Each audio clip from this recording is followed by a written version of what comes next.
What's going on, guys? My name's Adam. Welcome back to episode 3 of the Flipping Pod. Thank you so much for all the support so far. It's been incredible. And today we've got Kodie, aka TheTattCollector, on. Let's get into the show. Was it definitely Sonny that got there first? Yeah, because I saw it on his video. He was going through he the got same caught route. filming, did he? Shame on you, Sonny.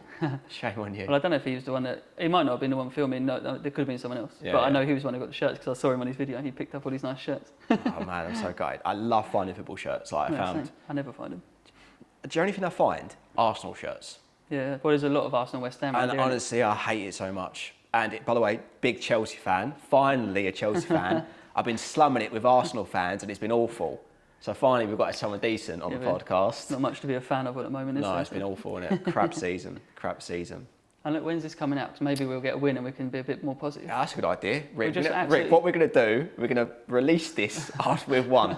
All right? So we might be waiting a while. Who have we got next week? I don't even know. Oh. I don't know. We're big Chelsea fans here. Yeah, that's it. Exactly. Also, last night, before coming on to the podcast today, I was watching John Luke's video where he come down and bought a lot of stuff off you. How was it? Was it all good? Yeah, it was good. It was a pretty quick day. It felt mad. Quick for you? Mad to me that he'd just come down for one day. It's nuts. That's a big commitment to come down.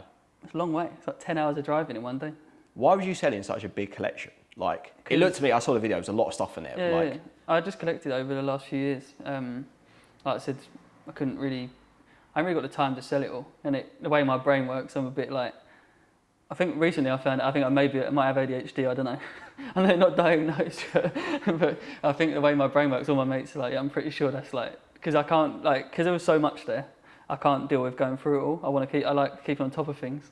So I was just like, I just want to sell it, start fresh. And I want to niche what you've done, because I don't really sell much. I want to keep it just toys, games. If I do sell games, most of them I trade in, but yeah, I think it's just that. It was all stuff that I knew could make money, but I just haven't got the passion to sell it. And if I'm going to sell stuff, it needs to be stuff I can make. That's what I find weird. Is you find good quality stuff, but it doesn't seem like you have the time. I leave loads of stuff as well. Like when I was with you the other day, I said I know things in my videos. I'm surprised it hasn't happened more because I always leave stuff. I'll see things, think yeah, that's worth money. Yeah. But I'm not there to make money. I'm there to try and build my game collection, which obviously I could do with money.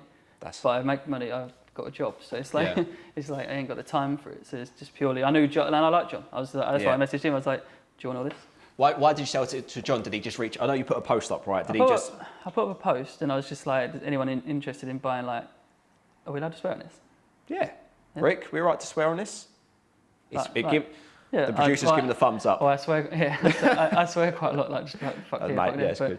I was just saying, I just put out I've got a fuckload of stuff. I ain't got time to get rid of it. Does anyone want it? And I had a few people message, but people were like, "Oh, yeah, I'd be interested in this. I'd be interested in that." And John was like, "I'm interested in anything." So I was like, "If you want it all, you can have it." And he didn't take it all, so I'm gonna have to do a boots out soon. But that's fine. Saying that, you bought something, yeah. What did I buy? The Nike ID trainers. Nike ID trainers. John Luke, £50 within 2 days, mate. You're slipping, John. Yeah. You're slipping. He would have got them pretty cheap as well because he was buying so much stuff when he proved. Exactly, and I paid up for them, didn't I? Yeah, you paid more than I said. You can have a tenner. You gave me 15. So. There you go. I'm a fair man. But what else did you buy? Oh, that hoodie, isn't it? Yeah, that's for me though. That's nice. I like that. He almost ruined that. He got his drink on it. Oh really? Yeah, he got his drink on it and didn't buy it.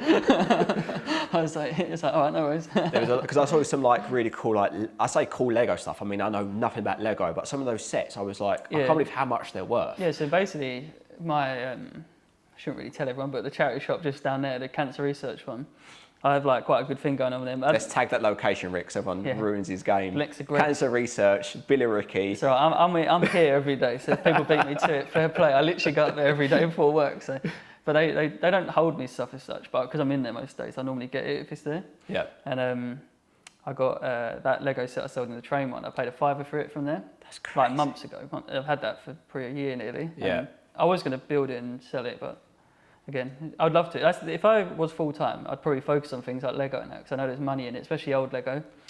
Is that what to look out for? So if I'm a complete newbie, say you're going to give me 1 minute of here's what to look out for if you want to find potentially Lego that's worth money. What would you advise me? Is it just old stuff, old Lego? Old stuff, but the thing is, it's got to be I only ever buy it if it looks, from what I can look at, if it's been opened, a quick glance looks complete or near to it, so you can just buy a few bits. or complete, obviously sealed newer sets are fine. But certain sets like are trash, like they're not worth much at all. As I said, there must be so many sets out there. Yeah. So are you looking for like old retired sets or Yeah, bracing? retired sets are always good because obviously you can, especially if they're sealed, because they're retired, you can't get them no more, so they're always going to sell well. Franchise ones, obviously like Star Wars, and that are normally pretty decent. But then some of them are trash as well. Literally, you just have to look. It's like just what is there like a model number on there? Like, yeah, they have all a model number. You can scan a barcode, obviously, if it's box, obviously. Yeah. But yeah, they've all got like oh God knows what they're on now. It's probably like 8073 or something. But I've got some. I've actually picked up some today. There's literally a going number order for every set they release. I think that's how it works. Yeah, because there's literally thousands, and I've got some like really early ones, and they're like free. Well, I've seen some that are like 69, or well, not 69, but 67 or something. I don't know, my brain went straight there. But yeah, like 2 figures, like, and obviously that's really early because I guess they're ordered. Oh, okay. So maybe with the Lego sets, if you're finding like smaller numbers, like lower numbers, that could relate to the age, and they could also. Oh, it always, yeah. If they're lower number, it always. Oh, really? Yeah. Because I think it is literally as they come out. I think it's release order. So if they're on like 8,000 now, that's how many Lego sets there are. Bloody hell. But I don't know. I could be wrong. Obviously, there's probably some Lego specialists out there shouting at me. But I know that set there. I think John bought it for you for £100. Yeah, he gave me 100, and obviously I paid 5, so I've still made decent money. That's decent. And I reckon he could get 300 for it. Yeah. I was open with him. I said I knew there was one piece missing from going through it a bit, and the expensive bits are in there, like the motor. Because I saw people selling that motor brick at working, not just that block, for like 50 to 100 quid. So it's like his money's safe in that. He could easily get 200, easily double his money with that set. And I saw someone in the comments actually. I knew I was just about to mention that. He said, basically, why did you sell it? Like, why did you sell? You know the value of it, right? Yeah. So why did you choose to sell it for? In his words, so cheap. But go on. No, I saw that and replied. But did you reply as well? Yeah, I replied twice to him, and he won't listen. Even the guy in the comments didn't listen. It's like, I assume he didn't. It's like, which I mean, people in the comments and everything don't listen to that. They just apparently I'm clueless. Yeah. Whatever. Tag that up, Rick. I got told I did one video on my first video when I was on holiday. I did a TikTok, and I got told that I'm a tax evading idiot for using CEX, and I'm embarrassing because I use their prices as a price comparison when literally that's where I take my shit. I was like, well, why is it embarrassing? I was like, it's more embarrassing you're upset. In the comments, like, because I paid 30 quid for a PS2. Yeah. Didn't even haggle. He's like moaning at me. I was like, what the fuck? It's crazy. But how would you answer that? How would you say, like, it's worth more? You've decided to sit it. It's literally just the time and effort. It's the effort of, like, I don't know, it's just how my head works. I literally just think it's a bit overwhelming having that much stuff, and obviously it's great if that's your job. Like, if it was my job, it'd be heaven. I'd go through it all, I'd do it, but because I've got so many other things on my mind that I need to do in my own life. Worrying about then going out and photographing each thing and then dealing with eBay. I don't like selling that much on eBay as it is because people are morons. So it's like the less I can do, and it'll help him. Also, it's just like I'm not really that bothered. I'm not money driven about everything. So like I know that's his job. Like he needs stock, and it's coming up to winter. So if I can help someone like John, who's obviously a good dude, then I'm happy to do it. And I'm still going to buy stuff now. Like all that stuff I sold, I'll still pick up stuff like that now. Yeah. I've already probably got a few bits already, and I just said to him I can have a deal with him where I have a box full of stuff and I've just shipped it to him. Or anyone. Or you can have a deal with me. Or whoever wants to buy it. We'll start John, you're out of the picture, son. We'll start a bidding war. But whatever. Like whoever wants to buy it, I don't care. Like I'm still going to pick it up because also I'm making videos, so I need to pick up stuff for videos. Like that pickup I had last week, which obviously ain't in my video yet. But that Switch case, I wasn't even going to buy that for £2, but it was like, I need to buy something for this video. It's Pokémon, I'll buy it.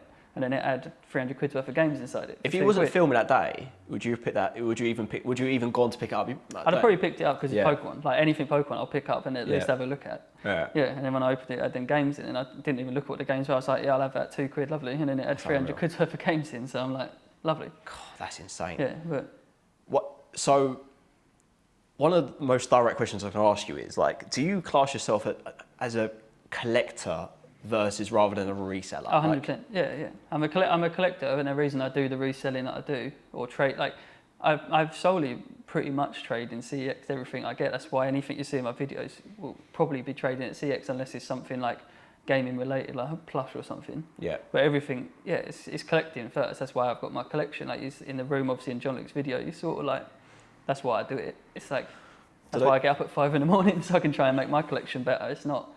Because people are like, why don't you just sell it for more? Because you could sell all that stuff. Like the stuff I take to CEX, I could sell for more online. But again, it's the time and effort. I pick it up on a Sunday morning. Like if I wasn't doing this, I'd be home quickly doing my haul video. Yeah. And then shoot straight away in a bag, go to CEX, done. And then it's like, I could take cash for them, but you don't get as much. And I always buy games, so a CEX credit works for me. Because like nearly all my collections come from it. And people moan about CEX with their conditions, but I got 8 SNES games the other day that look near enough new. I saw that one. Yeah. For like good price, because they don't, unless it's mint, they only price it at box, which box can be anything from absolutely haggard to good, but not perfect. And the box condition is like so important in the value, right?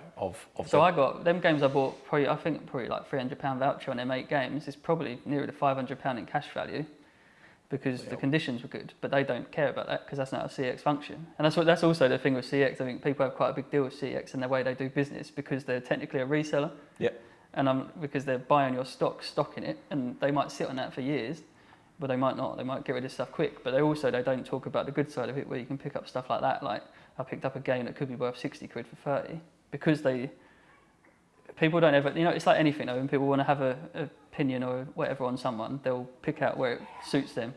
They'll argue. Like there's games on CEX that I showed you. Them games you picked up. Then was it the Just Dance ones? Yeah. I showed you like CEX sell it for 15 or whatever, and you were like, oh, I can get 25 on eBay. I'm like, why would anyone pay that? When that's what's weird. My mindset is I can get 25 on eBay and it's a large letter in the post box. Yeah. Whereas even that additional time, and I know I've got to list it, photograph it, ship it, but for you, you'd rather just take the credit instantly.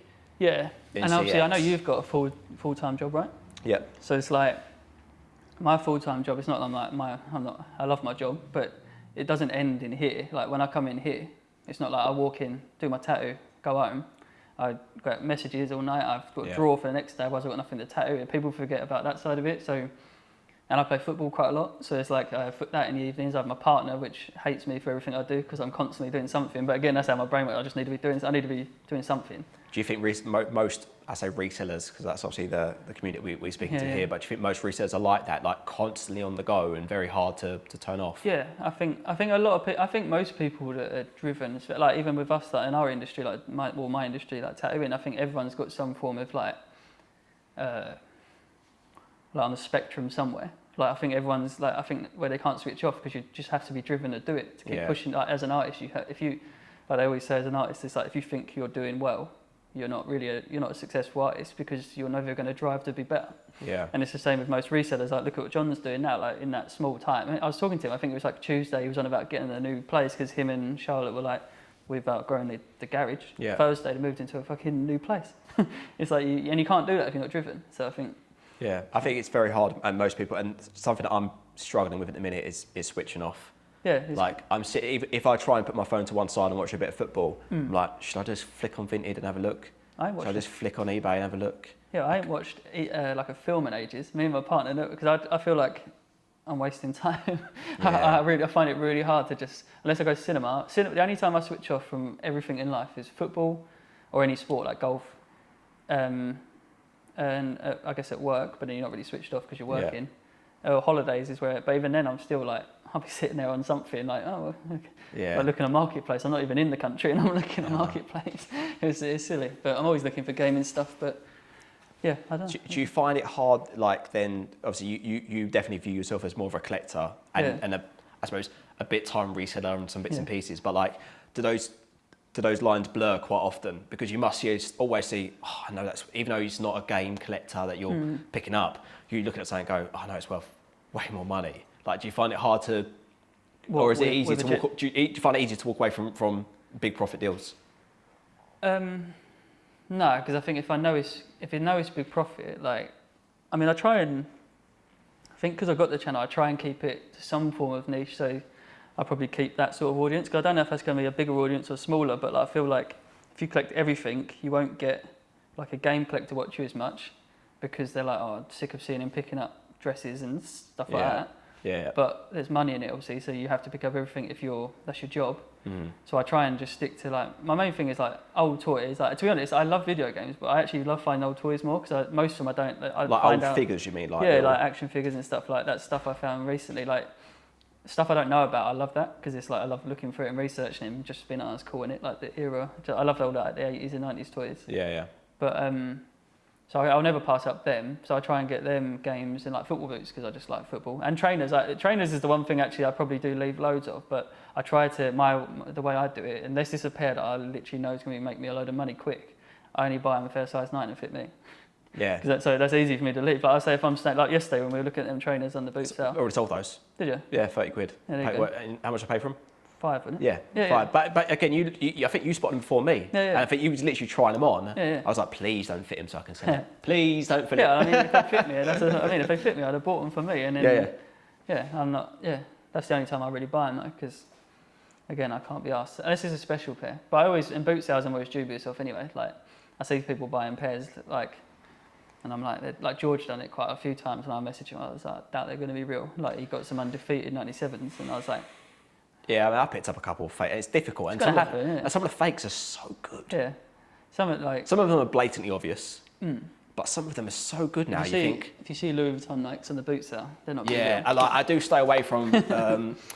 I stay away from Yeezys, and I stay away from Yeezys is hard. I got some real Yeezys on the boot sale the other week, well, a month and a half ago from our Ralph. It sounds horrible. You just judge the person that's got them, and I literally just said to them, "Are these real?" And you can watch their face, and they looked like they had 2 pairs there, and I just was like, she wanted to, I think, like 50 quid or something. I got them for 40, and she was like, they just didn't fit me that much. And you can see she's worn them, but I've got that exact pair at home here. Maybe the price gives it away a little bit as well. Depending on the person, if they're then going to, if they said, "Oh, it's a tenner to you," do you think you maybe would have gone? Yeah, I definitely wouldn't bother, but because it's like that middle ground, isn't it, where they're about 130 or 50 retail. Yeah. Been worn, they're probably you can probably sell 100 online, so 50 at a boot sale. Like.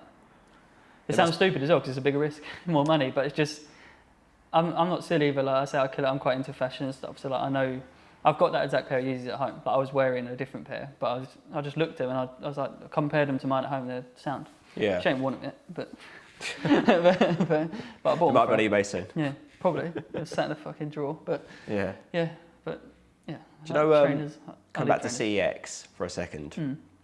Because I always find it fascinating. I get your point of view that you can pick up 10 games, pay £1 each, take it down again, because they offer crap cash value, right? But they offer quite good trading value. It's normally it really varies on games, because some of them I look at and how is it so low? And I can't work out their system. It must be on the turnaround, how long something sits for in it. So that's what they base it on. But if they're in high, because it changes all the time as well. It's the thing, it fluctuates. Like when I bought 2 games 2 weeks ago. They were this F1 game, I think it's F1 21, it was £10 trading. So I was like, cool, I'll pay a £5 for that because I can double my money. I didn't want to spend a £5, but I picked up much. I was like, whatever. Took it in the other day, £6. So it's obviously dropped in them 2 weeks. So I'm like, fuck's sake. Yeah. But yeah, it's like, but what were you going to say anyway? So do they, and I think you mentioned this a bit before, but do they sometimes sometimes they've got some games in there which are underpriced? Yeah, so sometimes. Can you catch them slipping sometimes? Yeah, because obviously they need to update their prices as things go by. So like that stuff with the Call of Duty recently, obviously they upped it quick. So that's when I was getting games for 50p. I picked up a stack like that much in 1 week. Yeah. So I used to see them every week. And then them resellers, they're not often, a lot of the people who sell boot sales that have the same stuff every week, they don't really keep in the loop with that. They only look for the big ticket items. So things like Call of Duty, when they knew for about 6 months to a year, they were like a penny. Yeah. They'll just chuck them in their bin, £1 each or 50p each. So I picked up that 1 week. I picked up about 30 copies of Call of Duty. Wow. So you have to be careful. You can't trade in too much with CX with the same copies of games and stuff, because they'll start putting it through at a less rate, I think. I've never had that. And also, I'm really good friends with all of the ones in the chumps at CX, because I tattoo nearly everyone in there. That helps, yeah. So they condition good. Yeah, I was going to say, they had a little bit of leeway, but I'm pretty good with them though. They get people bringing in proper trampy stuff, and I tend to clean most stuff. And yeah. Because it's also it's like presentation of yourself, isn't it? I don't want to be seen as a person who's coming there bringing in absolute trash. Yeah. And I don't want people buying it either, because they often do things in there, so the way their box games work, it's mental. But if you buy a box N64 game from there, it has to have the insert. It doesn't have to have the manual. But if it's the other way around, which is a lot harder to find, because you can take an insert from any old N64 game, not the manual. But if it's missing the box, the insert, the cardboard bit, that will be unboxed. So if you trade, so that's how a lot of people as well have a good way of beating, not beating the system, but getting a deal, is because some people who bring it in don't care about the money, they just don't want it. So they'll give it to you like consoles with boxes. If it hasn't got the insert or missing a bit, they'll take it as unboxed, but then they sell it as unboxed. Okay. So you can then get a boxed console or a boxed game for I don't know, say 15 quid instead of 40. and you get a win there. Okay. But they don't care because CX don't care, do they? Like the staff, most of the staff ain't collectors.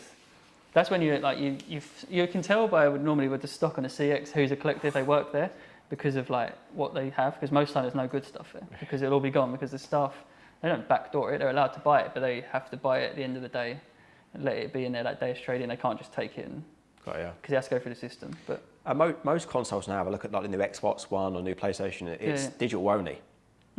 I hate digital only as well. I was going to ask you about this. So what's your thoughts? It's almost like taking away cash, isn't it?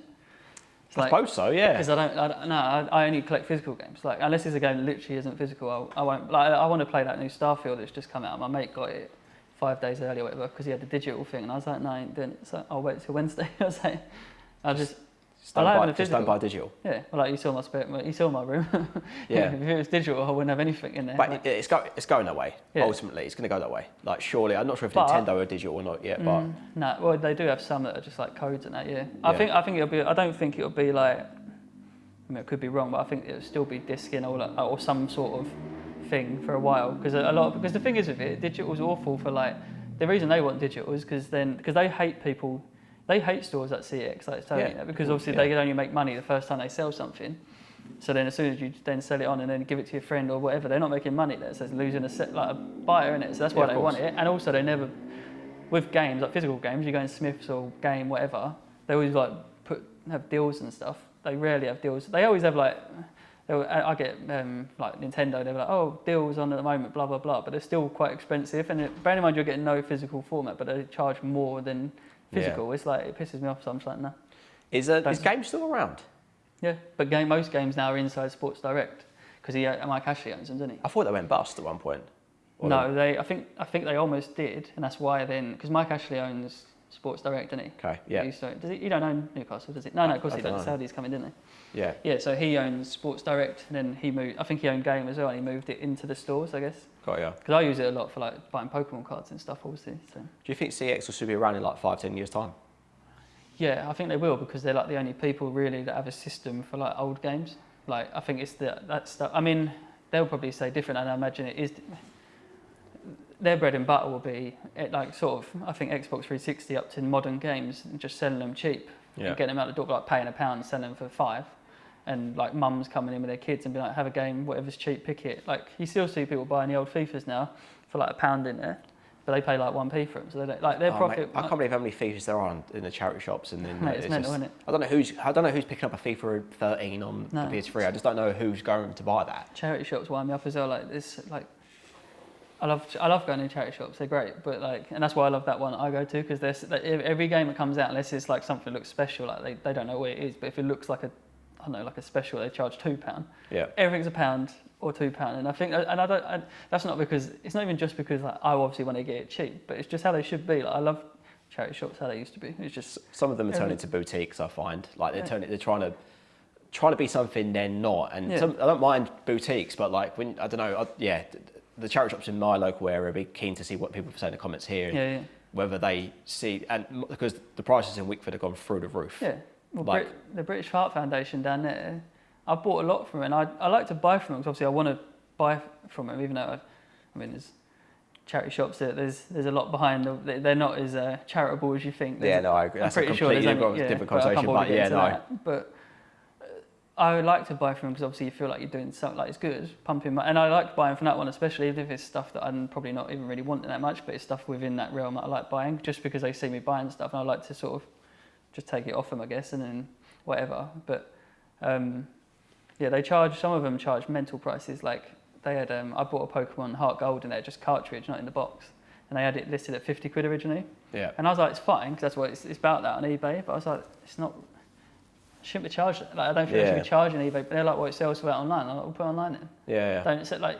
That's not. It's different. You're trying to cater to a very small audience in a very targeted location versus the whole world. And the difference is as well, the person selling it online for £50 has bought that game, whether they've bought it on a boot sale for £1 or they paid full whack for it. Yeah. It's their item, and I know it is their item at the charity shop, but you've been given it for free. It's not like they buy their stock. There's no anything you make is profit. Yeah. So you can afford to sell it for £25 or whatever, and that's why I end up getting it for because I just wait ages because they won't sell it. Yeah, and it just sits in their stock. Sits there for 4 weeks. I watch it. I'll go in there. I'll be like, it's been 4 weeks now. Like, can you half this? And they're like, yeah. And then I buy it. Yeah. And some people will be like, oh, you're robbing from a charity shop. I'm like, I'm not robbing anything. Robbing from a charity shop. There we are. That's the title, Rick. That is the title, son. We've got it. We can go home. But yeah, I never. There's like two. I feel like there's two sets of people with stuff. There's people that are like us that want to make money from places like charity shops and boot sales, and then you've got the other people that for some reason sit there and watch it, but they moan about you making money off it, and they're like, oh, it's unethical. And I'm like, what's unethical about it? What's to do with, like, if I go into Smith's and they've got a sale on and there's a game down to a tenner one week, and I sell it online for 50 quid, is that unethical?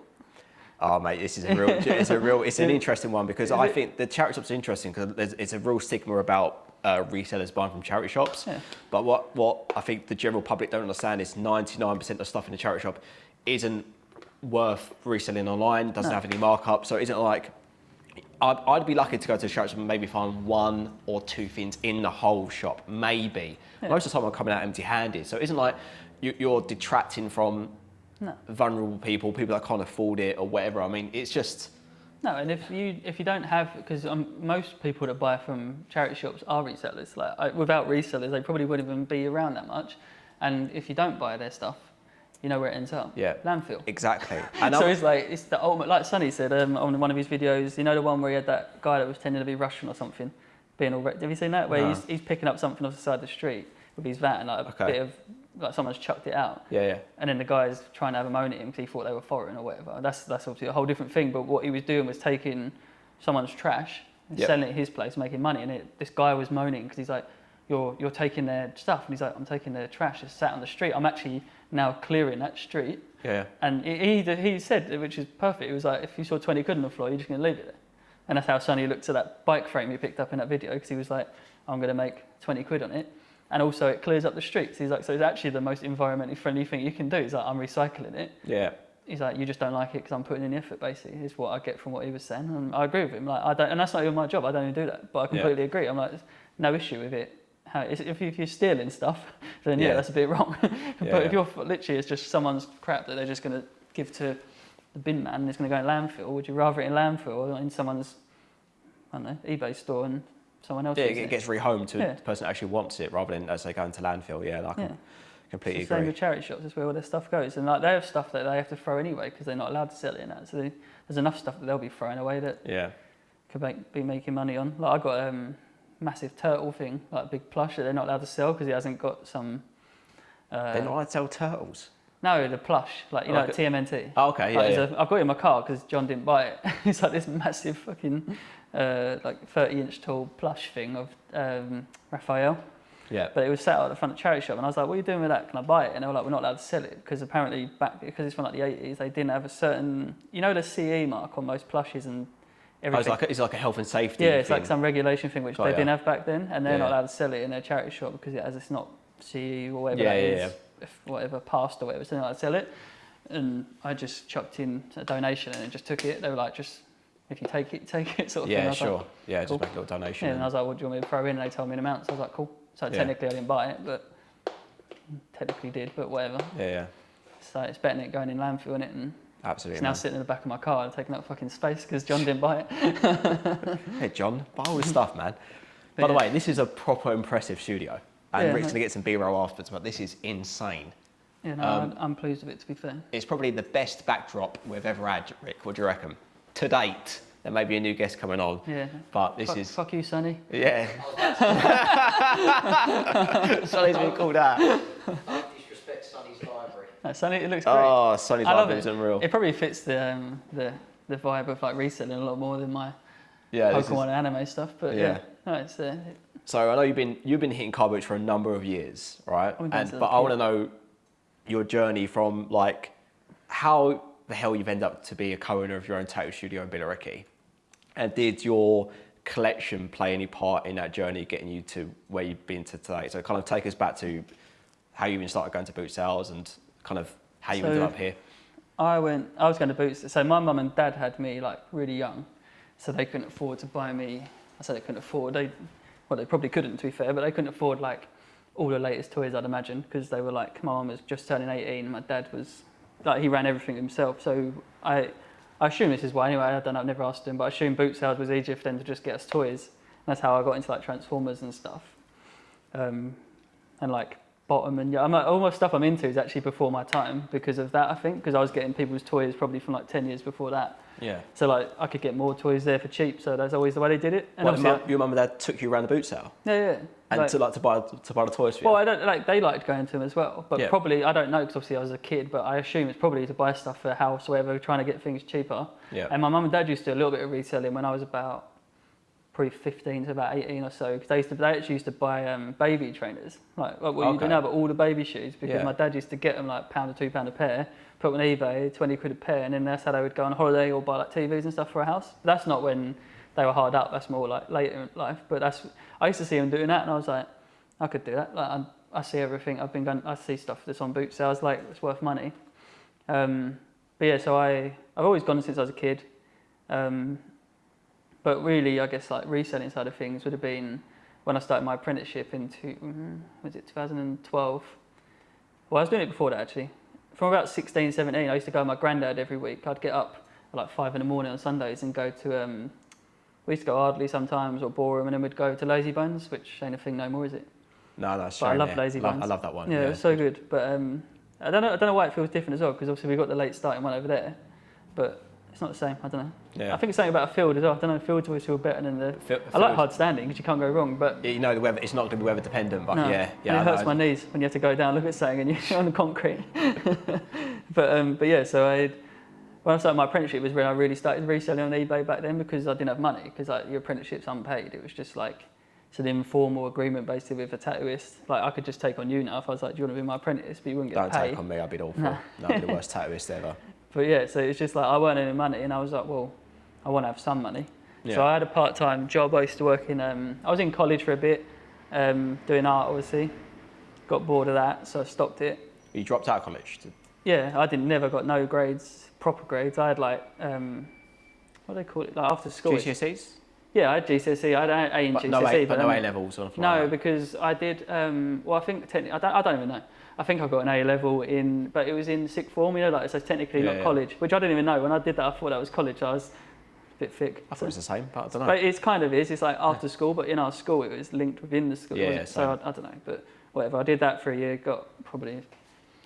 I don't know. I hated art. It sounds silly, but I hated art in school because it was never what I want to draw. Like I'm more of like I'd say I'm more illustrative than I am, especially back then, than drawing art as such. Even though it is art, but so like, I like drawing digital stuff and cartoons and stuff. I don't draw like people really. I probably could a little bit, but I don't.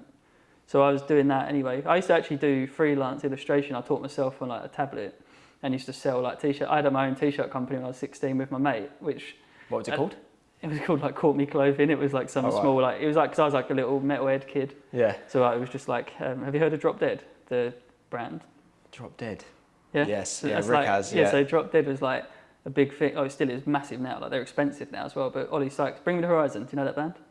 Bring Me the Horizon. Rick, do you know? Yeah. Yep.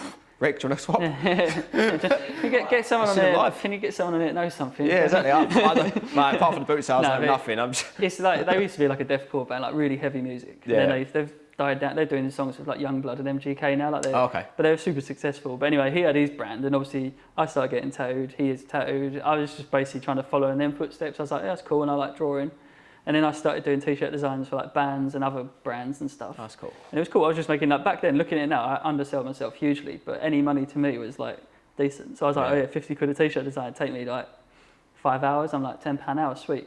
Yeah. I used to work in Spa, like the convenience shop. Oh yeah. I was like probably the most heavily tattooed at the time back then, like in Spa, like. Yeah. When I got my neck tattooed, I was in the Spa, and the old woman thought when I had it wrapped up with all cling film, she thought I'd like had a burnt. She was like, "Have you been in a house fire?" And I was like, "No, I ain't." But yeah, I was just working there. I'd get like 70 quid a week. It was enough just for the train and lunch, basically. Yeah. And I was like, I need to make more, so went with my granddad every week. So I was working 7 days a week. My schedule was nuts. It was like Monday, Tuesday, full days at the tattoo shop. Wednesday, half day, go home, work the evening in Spa. Thursday, Friday, full day. Saturday, full day, eventually, because I quit my Saturday shift so I could work more at the tattoo shop. Saturday evening I used to, Saturday evening I had off, but then Sunday I could have I worked 2 to 6 on a Sunday, so I could go out, but I'd be like, if I was hungover, I'd got till like, I think it was 12 till, I don't know, but it was like midday. I had time to recover, but then I started going boot sales with my granddad at 5, so like, I didn't really have time off. I was like, I'd go to boot sales at 5, get back at like, I don't know, 11. Why was your granddad going? Would you dragging him along? Would you dragging? No, him my along? granddad loved him. He grew up. Okay. He grew up like he's always been a bit of like a Del boy. Like Yeah. he sounds like Del boy as well. The way he talks, like all these stories. So I could listen to him for hours. But Does he still go?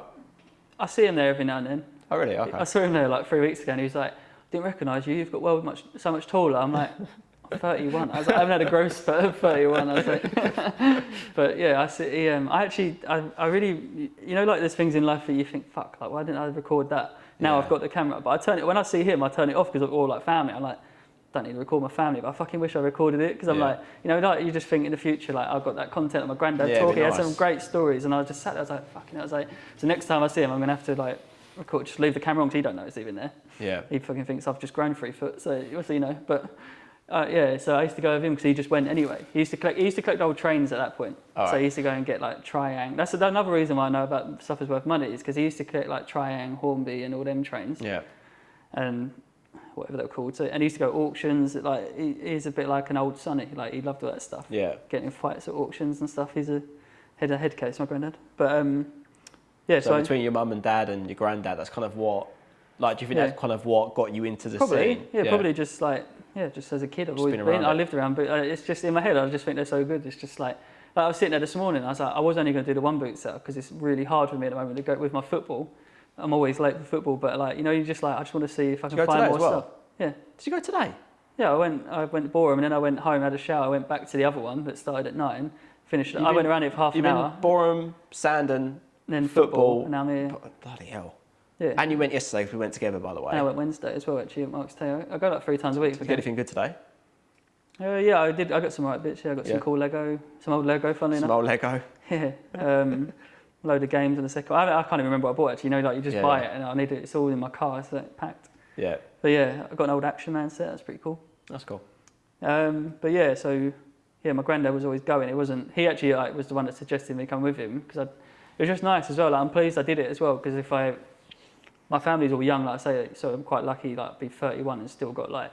I only lost my great grand, like so my nan's mum. Like this beginning of this year, she was like nearly 101. So like super grateful to be this old and have them memories with people that most people, like my partner, don't know any of her grandparents. Yeah. So it's pretty cool to have it. So like I say, going to boot sales with him was just cool. Like even though I don't see him much now, like the memories is nice because a lot of people don't get it, do they? No. I had some great times with him at boot sales. But yeah, he. I think the thing that actually got me reselling originally was finding 80s Transformers on Lazy Bones. I found one and I'll never forget it. Like it's got like a super fond part in my heart. It's this one called it's called Slug Slinger. It's a stupid name. Slinger. Yeah, okay. It's this Transformer from the 80s and it's a jet that's got like 2 canopies.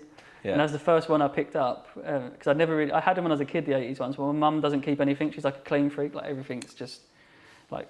She's not that way inclined, like not a hoarder, like she's the complete opposite to me. And so I don't have any of my like kid stuff. I think that's what made me want to start collecting because I was like even back then, even though I was looking to make money, I still had a shelf of toys. And then eventually I'd be like, I'm going to sell them and then buy something else. And yeah, but so I used to go, Sunday mornings with my granddad, buy stuff to sell because I had my apprenticeship. I started in, like I said, 2012. And couldn't. What was it? Yeah, so I was on like 70 quid a week. Yes, that's why. And then some weeks I was making like 250 quid from like bits I'd buy just on a Sunday. Because I would only go Sunday morning. Obviously, I didn't drive or anything. And I was like, well, this is decent, isn't it? Like, I'm working it's hard. Like, I was tired because I was working full time and part time and reselling. Yeah. But I think I learnt a lot then. That's why like a lot of people ask me now. Like, I had some guy on Instagram always messaging me like, oh, how do you know this? And how do you know what this is worth? And how do you know like? And I was like. Doing it for like 14 just reps, years. Isn't it? It's the same like going to the gym. It's just the amount of reps, the amount of times you go. So it's like, so I was doing that anyway for probably 3 years, I'd say, like reselling on eBay. I actually got banned from eBay because I sold Megatron, the G1 Transformer, because it turned into a gun. Oh, okay. And they put a law, so I bought it from eBay. Okay. But then they must have brought in a law where you can't sell things that replicate guns, even if they don't fire anything or they're a toy. Got ya. So then I was like, well, I'll just put it in its robot mode and sell it because it doesn't look like a gun. Yeah. Got taken off again. And then I put it up again and then they banned me. And then I had a big argument with this Irish man on the phone from eBay, and he was like, "You're literally banned for life. Like, you won't get that account back." And I called him a C word, which I won't say on the podcast. Even you can. Yeah, we might get cancelled with the C word. But I was like, because I was really annoyed because I was like, well, that's my income. So that's pretty much why I stopped eBay, because I couldn't make one with that address. By the way, on that point, I don't think there's any point in fighting eBay when they. Because they don't care. Like if they delist one, I think it's worth just. Like, you can't win that against that machine. So. And I couldn't work after that. I made a new account, started selling stuff, but before it could even finish the listing, because I used to have it all on bidding back then. I never used to buy it now because I was always interested. It's quite fun watching it. I never do it now, but it's quite fun watching it go up. And also back then I didn't really know how to. We need to bring bidding back a little bit, actually. I think let's make I might start this because it's fun. Yeah, it's fun. Just until you sell something for like half to that point in time, you've just decided, mate, that's painful. Get your friend to bid it up, then you? Remember that? That's what I used to do all the time. On my dad's account downstairs. Log into your partner's account. Yeah. Little cheeky like, but then please don't win. No, Oh, don't say me and you done it, Rick. No, that didn't happen. Everyone's done it, man. There's no way no one's got a friend bidding stuff up because it ain't going for what you want. It's 100%. And they're never going to be able to track it, are they? Unless it's constantly there. The issue is if they keep winning it, innit? Yeah, and you can't. Yeah, I think. I cancelled it. I didn't mean to win it. Yeah, exactly. Yeah. I think if you do it, there must be they'll clock onto it easy now. Yeah, maybe one or two. There's shit on it now. To be fair, like I'm surprised I'm even allowed one because I think it's just because I moved house obviously since then. I think now I've got a new address, even though it's the same name. I'm like, but yeah. So anyway, so I was making money there, probably like 500 quid a month, if that. Like, so it's not a lot, but it was enough when you're like living at home with your parents to get by. I was doing my job, and then I started getting 50 quid a week from that, which sounds silly, but my apprenticeship, they were like, look, we're going to keep you on, you're doing really well, you work. Like, I was doing shitloads of it. Back then, apprenticeships were hard as well. Like, I don't know if there's any tattooers watching this, but I hate to say it, but apprenticeships were fucking 10 times harder when I was doing it 10 years ago. And before that, even harder. But I was doing a lot of work for I was cooking them breakfasts some mornings. Like, why am I doing that? Yeah. What's that got to do with tattooing? I was like, but that's the way that's what I did, and I didn't care. Like, if I had him on toast, didn't I? Literally, mate, literally. A week. Well, at first it was nothing, but the thing is like, but that's like it's different because a lot of people now, like, they're so like, this is obviously different. This is my job now, but in this industry, like, I feel like a lot of people. Have you got an apprentice here? Nah, we ain't got time for one. Nah. Would it be funny if they'd done a toast every morning? No, but it's like back then it was like that. That seems funny now, but like at the time it was like because I was younger. It was like, it made me respect like everything about the job, like earning it. Yeah. But people don't want to earn shit now. They just want to walk. Like, people would message us. They haven't even sent a portfolio. They've got no sign of any artwork. Like, oh, I want to do it. I want to do it. And like, all right. Well, you showed no sign of wanting it. Show some intent. Like, the worst thing you can do is just message the shop as well and just be like, I want to do it. You need to come in the shop and like, best thing you can do if anyone wants the apprenticeship, go into the shop, learn from them, or like, just get tattooed by the artist or the shop, and like, become friends with them. Because it's always like in this industry, it's always who you know. It's literally always who you know. You'll struggle to get an apprenticeship by just messaging, unless your portfolio is fucking unreal. You ain't going to get in somewhere because people don't care. They want to bring in someone they trust for a start. And I was quite lucky. I just walked into the shop at the right time. It was only the second shop I went into. I walked in for some advice and walked out of a job. And then I was like, what year is it now? 23. 23, yeah. So like, 11 years ago, nearly 12 years ago.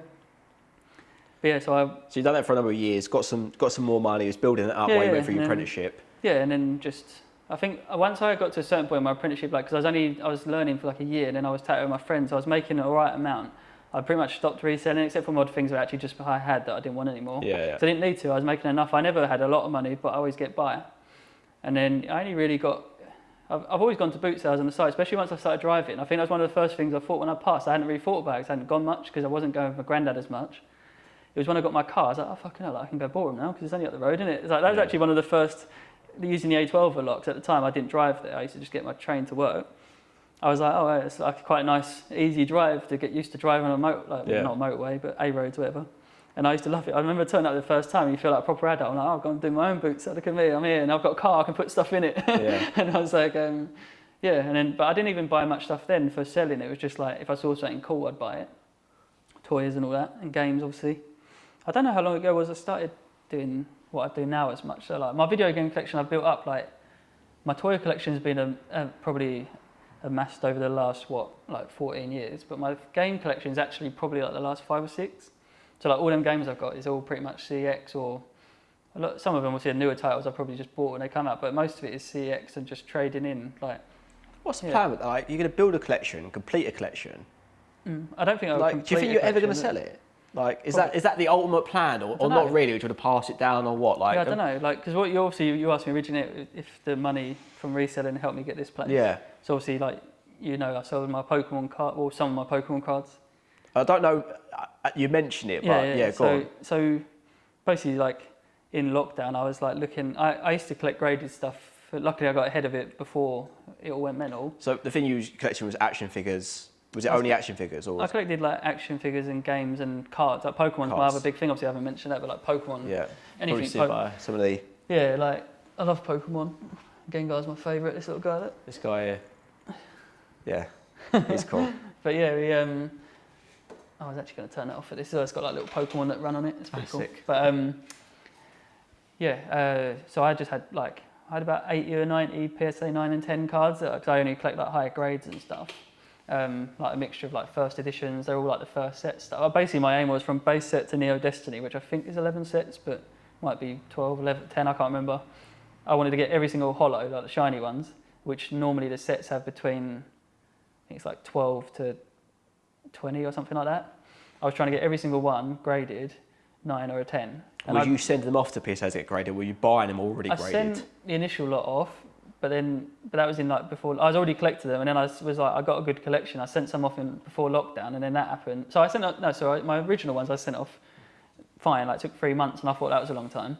But that was just standard before lockdown. And when lockdown happened, I literally, just before it, I sent off like 3 cards. It was literally the worst thing I ever did. Because when I sent it off in lockdown, one card was worth $2,000. If it come back in the grade, it did come back in. But by the time I got it back, it was worth 600 quid. Yeah. So proper annoying. But I used to buy them graded most of the time just because they weren't that expensive back then. I was picking up cards that are now like $2,000 for like probably 500 quid. How much would like let's take one that everyone knows, like a Charizard holo. Yeah, what's the one? 1999? Was that the base set one? Yeah. Like how much would the PSA 9? How much were we paying? How much were you paying for one of those? Well, in lockdown, it was selling I think for like $2,000 the PSA 9, but it's pretty like 6. What did I sell mine for? I can't remember. I sold like the whole set. I had all of them, all 12 of them, or whatever it is. What PSA? Was it PSA 9s and 10s? I don't think they're all 9s. The first set. Yeah, because it's quite hard to get 10s in them. But yeah, I can't remember what I sold that for now either. But I think the Charizard was the bulk of it, probably like $1,000 maybe at most, but probably 600 to 800 I reckon now. Yeah. Still to people like bloody hell, it's a lot of money, but obviously. So I think I had about 90. So say like 90 from them 10 or 11 sets, whatever it is. And there's normally, so I was about, I'd say probably like 75% of the way there. And then in lockdown, I was talking to a mate on the phone. I was just like, I just checked one card I want to buy. Because he doesn't collect, he didn't understand why I'd spend that money. But there was one card I wanted, and it was like $2,000 in one of the grades I wanted. And I was like, fucking hell, so I ain't spending that. I'm not going to spend that. Like, there's no way. So in my head, like, it's like, again, with how my brain works, it's like, if I can't have everything that I'm aiming to get, what's the point? Like, there's no point. I don't want it. That's why with my game collection, we say about completing it. I don't think it'll ever get completed because I haven't really got an end goal of it. It's not like, because I'm not trying to finish like the N64 library because there's loads of games I don't care about, so I'm not going to buy them. Unless I see them dirt cheap, then I'm not going to care. But with the Pokemon thing, I had like a goal, and if that's not going to be met, then I was like, I don't want any of them. So that's when I found out how much I had because I didn't realise. I'd probably spent like, I reckon $8,000 on all them, roughly as a guess. And when I was valuing them, I was just talking to him on FaceTime, just going through. I was like, oh, that one's 300, this one's 400, oh, that's $1,000, this one. And there was one I bought just before lockdown. It was a Lugia Neo Genesis first edition, PSA 9. Really nice card. I paid 500 quid for it. And I remember walking away from that house where I bought it from thinking, what the fuck have I just done? I just spent 500 quid on one card. I'm an idiot. And then 6 months later, lockdown happened, or within lockdown, sold it for $2,000. So I was like, all right, that's quite a good one in the end. But so I worked it out and I sat there and I think it came in like 25 grand, I think I had in cards. And I'd like say I'd probably spent maybe 8 over a year. So like peanuts compared to what it's worth. And I was just like, well, maybe I should just sell them then. I was like, so I did. Oh, and I had sealed booster packs as well, which were worth a few grand, like the originals. And I'd spent probably not much on them at all. So I was like, cool. So I know in lockdown, Pokemon, cards in general, but Pokemon, they went through the roof. But it's obviously being a collector, you were I say lucky, not lucky, but like you were fortunate where like you wasn't buying it in the mindset thinking the market's about to move or shift. No. It was just a coincidence. No, I just was enjoying collecting, and it ruined it for me in a way because I couldn't finish the set. But at the same time, it was kind of like, well, so I sold it all. I didn't get I don't think I got 25. I'd probably lost bits here and there, like anything was selling. You To one person, or it split up? No, or what? but there was a few. I sold some to KSI's friend actually. I don't know if you know, but Randolph. Clickbait. Yeah. Sold to KSI's yeah, mate. Randolph. Do you know that? He's just his mate. He raps and stuff. But he's got a company now called like Poker Rand. Okay. But before he even did that, he was buying up. Well, the funny thing about it was he was like, "I'll buy your collection." Like almost not like I don't think he was like flexing or showing off. But he was like, "Send me stuff you got." So I sent him my collection. It was like 25 grand. I was like, "Do you want to buy this?" And he was like, "It might be a bit much." Yeah. And I was like, "Well, You don't know what people got, do you? Yeah. What's that? You don't know how much people actually got, do you? No, because obviously he's not like KSI. I think Logan Paul, he was definitely influential in the pricing, I think. Oh yeah, massive. Like people always moan about it as well, and I'm like, it's like, it is what it is, though, isn't it? It's like people like I don't really like it because like just because he's like, I know he bought loads of stuff and people like he paid too much. I'm like, what's too much for something that you can't afford? Like the people who get annoyed about that stuff are people that can't afford it anyway. Yeah. And they're going to hate to hear that. I was like, but who was going to be buying a first edition base box for 200 grand? I'm like, you're not got that money, have you? No. Like, and even before that, they were still going to be like probably 80. Yeah. So like, did you have 80 grand to spend on box cards? No. So shut up. When it's only, it doesn't matter what he bought it for, does it? Like, when there's only like such limited amount of them in the world anyway. Yeah. Like I was never going to buy. I'm not upset. some people just don't want to sell it. Like, there's probably some Transformers you got now that you like, if you never offered you 10 grand, you might go, no, I'll keep that. Oh no, I'd definitely sell it. 10 grand is done. None of them are worth 10 grand. Well, mate, I'm not offering, this is not a formal commitment. Yeah. No, but get that as the title. He buys a Transformer from me for 10 grand. But no, it was, people were saying ruined the market. I don't think he ruined it. He obviously fucking blew it up. Like, it was quite interesting, and it was good for some people. I think it was unfortunate for the people that wanted to get into it. But the issue is a lot of them people that moaned about it were the people that decided to jump on it because it went up. Yeah. And then they were like, "Oh, I can't find anything cheap." Yeah. I'm like, "Well, obviously not." It's like because he's blown the market up. And I was like, so I have made money out of it, so I'm quite grateful. And obviously, like as you asked in the question, I sold that all for a good chunk, put a big chunk of it into this place. So my third of this shop was paid through Pokemon cards, which is nuts. That is absolutely insane. But I had enough probably for a decent deposit on a house that I'd sat in my account in lockdown, which was nice because I needed money. I weren't working. I wasn't paying me anything at the time. I did get some, but enough to pay my bills, and that was it, like bare minimum. But so a lot of it went in that. It wasn't like it all went on in. I haven't got much to show for it now, other than obviously the shop, which is great. Yeah, exactly. Not much to show. I mean, obviously there's a lot to show, but like it's annoying because I wanted to use it on my house, but they wouldn't, because of being self-employed, they wouldn't give you a mortgage for 2 years anyway. So I was like, well, fuck it. This is the time. It's like the world telling me when to do a shop. Did you sell it because you were talking about of potentially getting your own shop, or was it just timing? No, like I say, I don't really do. It's not about money. It wasn't even like the 25 grand. Obviously, reading that on paper, I was like, fucking hell, like that's a good incentive to sell it.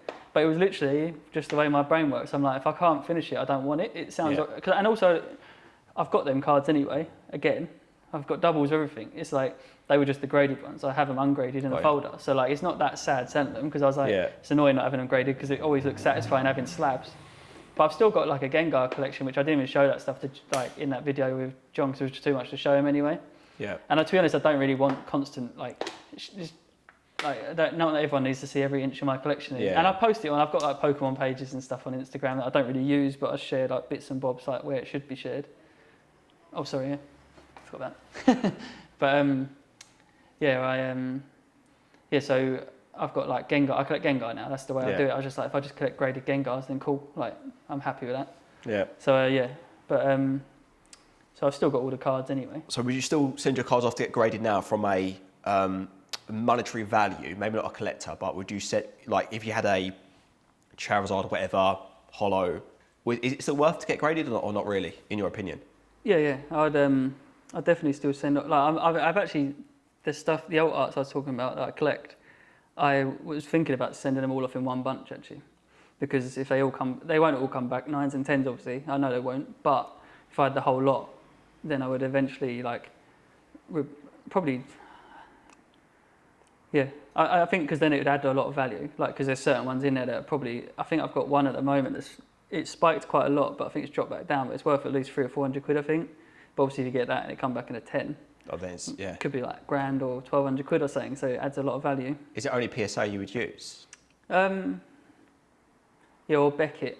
Beckett's the strip. Beckett. So PSA I would use because that's just what I've got now. Yeah. And they all match then. And again, that's like my OCD. It's like I want it I want them all matching. But I've got one Beckett card at home somewhere. But Beckett is technically the better one because Beckett. Oh, really? Yeah, Beckett PSA are probably the biggest and most known. Yeah. Beckett stricter, so like if you can get their gold label or black label 10 or whatever it is, that's like big money because there's not many of them because they are stricter. So like there's a lot of new companies that come out now, like you have like, I'm not going to say names obviously, but there's certain ones that come out and they're great, like it's all good and it's good for preserving cards and it's great for kids, I guess, and that, to feel like they've got something premium, but like it doesn't really add value. Like you might add a tiny bit and obviously over the years maybe they'll become bigger, but it's going to be hard to outvalue a company like PSA and Beckett when they're so established and respected. And sometimes PSA let a few through the cracks that are like you think that probably shouldn't have been a 9 or a 10 or whatever, but yeah, and people actually question Logan. You know, Logan Paul's, he's the only one in the world with that illustrator card in a 10, and it originally was a 9, and it got broke out. Like people question the like not that they didn't do it. It's obviously PSA graded it, but whether it's actually a 10, they just sort of did it because it'd be the only one. Yeah. Like he could have been like, here's a few million, you know, just chuck that down there, will you? But yeah, whatever. It's super rare. No, like that's an unaffordable card to most people anyway. It's like millions. Yeah. Yeah, but yeah, I would. Yeah, if I was going to sell my collection. Probably, I wouldn't do everything, I wouldn't, because that'd be ridiculous, but like, I probably would for the most part, probably send them off for grading, and because it does add a lot. Like. So the ones you sold before, you got roughly around 20, 25 grand for. You must have sold them at the peak almost, or towards the peak, or... Yeah, it was like, it was right in the middle of lockdown, when people, like there was a guy out the road from here who was just like, he spent I think like 5 grand with me, and he wasn't even a collector, he was someone literally was just like, oh yeah, like he must buy gold and stuff as well, and he was like, because I turned up, I was like, not judge a book by its cover, you don't look like someone, like he had his business, this is where I met him at his like random little like pond place or something. He was just like, I was like, you don't look like someone that collects Pokemon cards, like no offense. He's like, no, I don't even know what most of it is, I've just seen, I keep up to date with it because I see it's worth money. He's like, I do things in stocks and all that, and he goes, this is just something that's booming at the moment. Yeah. And he spent like thousands, but like he was telling me about how much money he'd spent, like 50 grand that year on cards, it's investing in cards. But in my head I'm like, I wonder how that investment is, because he obviously spent it kind of in the peak. So what do you reckon that set would be worth now if you was going to take a guess, like half that? What, the 25 grand? Yeah, like I know you haven't looked at the prices, but I'm just trying to get a feel for roughly. The thing is with it, certain ones, so like that Lugia for instance, that I sold for about 2 grand, it was him that bought it actually, so he bought it within other cards. Yeah. So I say 2 grand, I don't know what I got because it was a bunch, but I would value that one at that. That one still probably holds nearly that, if not maybe 1,500. Like it's certain. The issue is the base set that everyone cares about. You know, everyone's like, oh, Charizard. The original ones of them are the ones that everyone was buying up, but they're so common though. Like everyone's like, oh, the Charizard's rare in it, and I'm like, it's not really, because there were so many of them. Everyone wanted it. Everyone's got it, like, and everyone was just going to their lofts and picking them out. The actual rare ones are the later sets, and like there's a set called Sky Ridge. That whole era, it's like an E-series. They were like they were the last ones of Wizards of the Coast. Wizards of the Coast are the ones that made them cards. Yeah. Then last, I think it was 4 sets. They're like ridiculous money, some of them, and like especially the booster boxes and stuff. Like people always gone about like, I don't know, like base set booster boxes, and they are a lot. But like some of them later ones, like Sky, I'm pretty sure Sky Ridge, I don't know. So obviously in the comments, I don't need people coming at me because I don't know. I don't search for things I'm not buying. Yeah. But I know that say a base set was like 20 grand for a sealed box. I'm pretty sure Sky Ridge is nearer to 90 because it was a set that come out around. If that's what you're about to ask. No, I see one of my questions. Yeah. Yeah. So that was because it was a set. So obviously like Pokemon came out. How old are you? I'm 91, born in 91, so... I'm 91. There we go. I'm 91, no, I'm 91. Yeah, same as me, I'm born in 91 as well. So like, yeah, so obviously when it came out when we were kids, but we all then grew up at the same time. So around the time Sky Ridge came out, so when we would have been in school and it wouldn't be cool collecting cards. So Sky Ridge wasn't bought up as much, I don't think. So there was less of it out there. So like getting sealed stuff like that and just them cards in general was so much more expensive than like the base set. So yeah, that's why it adds value, I guess, because it was just sparsity. Is that the word? Yeah, that's sparsity. Right? Like less of it. Yeah. So like yeah. I would put you on a spot here, and this is going to be rerun in 5 years' time. But if you, like today, what you know now today. Yeah. If I was going to say to you, what would you believe is the best chance if you could buy something today that is commonly out there that may have a better resale value in 5 years' time? If I say here's what, in Pokemon? Or no, anything? Like anything that it could be Transformers, Pokemon. Like if I said to you now, go and buy something today, you can go and get off eBay. It doesn't matter. You can go buy it, and that you believe will hold value in 5 years' time. It's a punt. It's a bit of it's an educated guess of what you think what could happen. But I'd say what would you do? I've got a friend. Gave you 10 grand. 10 grand. To go and sit on something for 10. You have to go buy something, and you have to sit on it for about 5 years. I reckon, if as far as the stuff I collect, anyway, like there's obviously, I mean, you could say a boring answer like property or some sort of like. Like probably I'd say maybe like the Wii era games, like sealed, like because obviously there's big money in certain sealed games and they're quite relatively low, right now. My mate's actually doing it at the moment. He's collecting Wii, PS2, and PS3. PS2 is quite expensive to be fair now, but PS3 I think is relatively low. Especially like horror games, people love horror games like Silent Hill and all that. So I'd say probably any sort of Wii, that sort of era, whatever them consoles are, so like Wii, PS3, maybe Xbox 360, I don't know. I don't like it. It's weird because I loved Xbox 360 growing up, but I don't care about their games now. I don't know, I just love I love the PlayStation and Nintendo. I like Nintendo most, but yeah, probably that. Probably like sealed, I'd probably spend like £5 grand on PS3 sealed games, all the big hitters now, because they're like, I don't know, like 200 or 300 quid, but I reckon they'll go up. And Wii, I reckon. So Nintendo Wii, PS2, PS3 sealed games, you think that in the next 5 years, if you bought something of those today, you think that's got a good chance of being worth a lot more? I think another 5 years on the age of that console, because Wii obviously had that random spike again, didn't it, in lockdown, because people wanted to play it. I loved it. But yeah, I think that era of gaming will go up because it's the same with Wii U, to be fair, because Wii U's got a really small catalogue and no one really cared about it. But it's always the stuff that people don't really care about that then jumps up because there's less of it. Do you know what, and most releases pass on Nintendo Wii's now, including me. But I turned it on for myself because I got one recently from my neighbour. I sold all the valuable games, and I turned it on for my little boy. Did you get a Wii or a Wii U? Sorry, just normal Wii. Put on the Wii Sports. And I was like, I forgot how much fun it was, man. It's great, it's quite a different gaming experience rather than like a PlayStation where you're just there with the controller. And I thought, actually, like, this is actually quite fun. And I can imagine around Christmas time and like, maybe say in 5-10 years time when do you remember when you used to have a Wii back in the day and that era may come back again? I reckon you may be right. To be fair, they actually know the best thing, I think, if you had 10 grand, to be fair, would be go and buy up either Zelda or Pokémon games now. And consoles, they bring out the limited edition Switches and stuff like that. Yeah. Because I know, like, I've got like nearly all the Pokemon consoles that have come out because that's just a thing I buy. But I never keep them sealed. I always use them or open them, whatever. But my friend's got a sealed one of that, and I'm pretty sure like the first Switch probably came out about 4 or 5, must have been 5-6 years ago, or longer. Oh, really, that long ago? I think it was like the original Switch. The Pokemon Let's Go one, I'm pretty sure if you have it sealed, it's like 600 quid now, and that's obviously like say about 5 years old. And that when it came out, that'd have been. So you were saying that the collab consoles now. The special editions, because obviously they're only on the shelf for a certain amount of time. Yeah. And then, so that's probably a better call, to be honest, especially if you want less items. But I think any of them sort of games where they're not quite vintage yet. Yeah.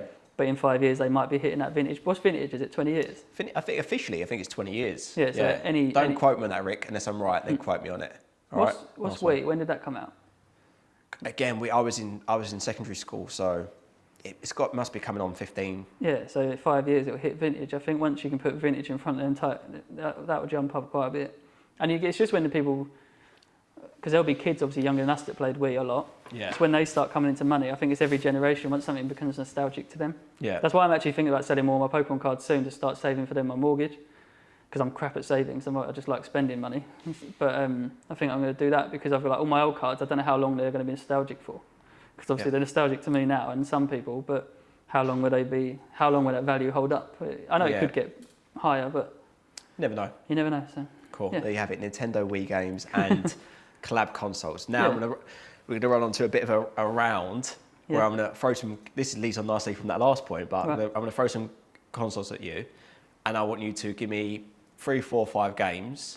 That could be worth some money, but I don't want you to give me I don't want to give me super rare games. I want you to give me the games that like are quite. You might see them. That you might actually, because I want to give the audience a chance of finding these. If you give me the, so I'm talking like if they're going around a boot sale, there's a chance you could find it. So maybe the games that were worth between 10 to 50 quid on eBay, maybe. So let's start off with the PS2 then.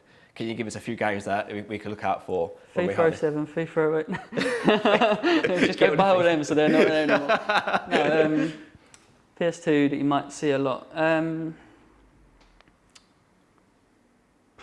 to give some bolos. Anything that's worth between. I'm trying to think, because PS2 are harder to find now, like good ones. Maybe, maybe. How much? What sort of price bracket are you saying? Like, Just say between like say 10 and 40 quid, something like that, 50 quid. So I saw you what Silent Hill, but I guess is that Silent Hill? Yeah, is that common or it probably isn't that common? No, you've shown me Resident Evil, isn't it? Resident Evil. Okay. Yeah, so stuff like that. If you can find any of the Resident Evil games, they're going to be normally. I mean, selling wise, they're more than. Well, I'm just trying to think trade-in value, but if I'm actually thinking price to sell them online, yeah, horror titles are always good. So yeah, like Code Veronica's a pretty good one, I think. The one you said, so that's a lot harder one to find. Like, what was that? Is that Dead Aim or something? Or two? I can't remember now. I paid a quid. Oh no, that was Survivor, wasn't it? Survivor 2, I think. Yeah. Yeah, any but that's not one you'd see that often. But yeah, any Resident Evil. I think horror titles like Silent Hill 2 is a good one on PS2. Like, and you see people picking. I've picked that up twice in the last couple of years. There's not loads, but you do see it. I think that's like a 40 quid game. How much is Simpsons Hit Run now? Simpsons Hit Run, yeah. I think that's one. For me, it's hard to like because I don't check eBay, but like I know like CX because if the more and more of them go in, then they put the price down because they've got too much stock. But yeah, that's like a 20 quid game still, I think. And even so like that's quite a common one. I know some of the Legos, Harry Potters, do they do all right or not? Not really? on PS2. No? No, not on PS2, but there's not any that sell that much, I don't think. But yeah, like, so I'd say Silent Hill, what, 4 are you saying? Or is it? Let's give it 2 or 3, so yeah, I'd say Silent Hill 2, or any of the Silent Hills. I think there's 3 or 4 in there, maybe 5. Yeah, Silent Hill was an absolute... Yeah, so any Silent Hills, most Resident Evils, but probably, I don't think Resident Evil 4 sells for that much on PS2. I think because it was super popular, so I think it was a bit too highly produced, maybe. What was the other one we just said? Don't know, Rick will reference it. I can't remember. What was the other game? What's the other game we just talked about? That's right. Not Lego. I said Harry Potter. No. Actually, some of the old Harry Potters are quite good, like the early, like the Chamber of Secret ones. No, Zelda's not on PlayStation. What's Zelda on? Nintendo. Is it exclusive? Is it? So what about PS3s? I'm trying to think if there's any other bonus on PS3s. There's a game called, there is a good one actually. So Blur, it's a racing game that's like quite neon looking. Blur, like just Blur, B-L-U-R. Yeah. I think I bought that recently. That trades in for like 6 quid, so I'd imagine that's a 10, 15 quid game. Yeah. And I've seen that a few times actually, because that's one of them weird ones. It looks like this other game. I think it was called like Eden or something, which is worth nothing. But when I noticed in one of my videos, when you watch it back and people. As soon as I started doing YouTube, I realised how when people are watching your video, it's very easy to take notice of everything. I think they think that's your eyes. Yeah. But it's not. It's sometimes taking in things, you don't even notice it, and they're right in front of your face, and you just don't. And I remember seeing that as I was editing one day, and I was like, oh, fuck's sake, I missed that. It's only 6 quid, but like, could have had that for £1 or whatever. So that's a good one. That's just you do see relatively often. Yeah. PS3, again, it would be Silent Hills. I don't think any of the Resident Evils on PS3, though, were that popular because that was the era of 4, 5 and 6, I think. Or, no, 5 and 6, and them games weren't that popular. So I don't think there's many Resident Evils that are worth that much on there. Unless you get like, I think that was PS2 as well, so yeah, ignore me. What about Xbox? Any Xbox 360? 360 is always like, to be fair, a few of the Lego games are alright. Some of the Sonic ones, but not like just one. There's one like Sonic the Hedgehog it's called, I think, and that's a pretty good one. It's normally about a 10, 15 quid game, I think. Minecraft is always a safe bet, because that's when Minecraft come out, and that's ridiculous. That game holds its value. Is that still, must be, how much is that trading for Minecraft, do you know? I think an Xbox 360 is like 6 or something at the moment, so it's like 12. Last time I sold it on eBay, it was between £10 and £12, I think, so that sounds about right. Yeah. What else? There's a few games on like Xbox 360, like I picked up Red Dead Redemption's a pretty steady one. I always get a £5, I think, trade-in for that on Xbox 360 or PS3, and I think that's like 12 quid games. So you see them a lot because that's a popular game. So that's probably one of the best ones. That's the hard bit. It's trying to give the people like a common enough game. Because you can say some super rare games, but like the chances of me or anyone else find them are going to be like, I didn't know Red Dead would even be worth anything. Yeah, Red Dead Redemption's decent, to be fair. But I completely agree on the horror and like the anime stuff. A lot of horror games are good, to be fair. Or anime things, that's like actually on that boot sale Sadler's we saw the other week. I bumped into, do you know Mitch from that Retro Rummage? Yeah, Retro Rummage. Yeah. No, is it Retro? No, Retro. Yeah, it is Rummage, isn't it? Yeah. We saw it together. They had PS1, that Castlevania game, Symphony of the Night. That's like a 450 quid game, and I was like, we both looked at each other, and I was like, what are you going to do? Because it's like, you both want it, like, what are you going to do? But the guy wanted 450 quid for it. Like, he had Oh, it really? Yeah, so it's like, all right. But it's cool to see it. But yeah, so that's a huge one. If you see any of them old Castlevania or Mega Man games on PS1, they're big money. Yeah. What other consoles should I know? I'd say PS. Or where's Xbox? We've done Xbox. So what, Nintendo? Give me some. Nintendo Wii is always Mario Kart. Like always Mario Kart. I bought one of them today for £4, and I wouldn't normally pay that. I'd normally be looking at like £1 or £2, but that's always £9 trade-in. So that's good. All the Mario's pretty much on. Yeah, all the Mario's are pretty solid. The only one that's never worth picking up is I think it's like tennis. Like the Olympics. Some of the Olympics are a little bit. Some of them. Yeah, they've dropped a lot now. Like the Mario and Sonic Olympics is like £1.60 now. They used to be about £4. But yeah, like obviously Mario Kart.